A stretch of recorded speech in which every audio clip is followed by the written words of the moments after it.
هجاوبك على اكتر اسئله بتتسال حوالين محاضر مباحث الانترنت.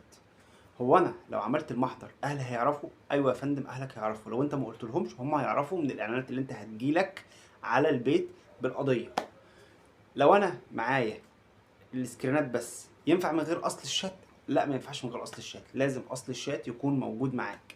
لازم اخد سكرينات معايا دي على فلاشه او على ريدر؟ مش بالضروره، لان ممكن الضابط يطلبهم منك. لو الشخص ده اللي انا عملت فيه محضر هيتجاب ولا مش هيتجاب؟ والله يا فندم بيتجاب وبيطلع عين اهله وبص بيشوف ايام سودة، فطبيعي ان هو هيتجاب، خصوصا لو بيكلمك على رقم واتساب، لان رقم الواتساب ده غالبا بيبقى مربوط برقم قومي، فبالتالي بيتجاب. اخد معايا ايه وانا رايح اعمل محضر مباحث الانترنت؟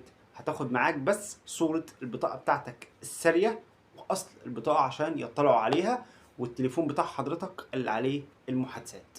دي كل الاسئلة اللي ممكن تدور في دماغكم بخصوص القضية دي او بخصوص مباحث الانترنت. ولو في اسئلة تانية حابين تعرفوها اكتبوها لي في الكومنتات او ابعتها لي في رسائل وانا هجاوبكم عليها. يا ريت نعمل اشتراك للقناة ولايك، واشوفكم ان شاء الله في فيديو تاني.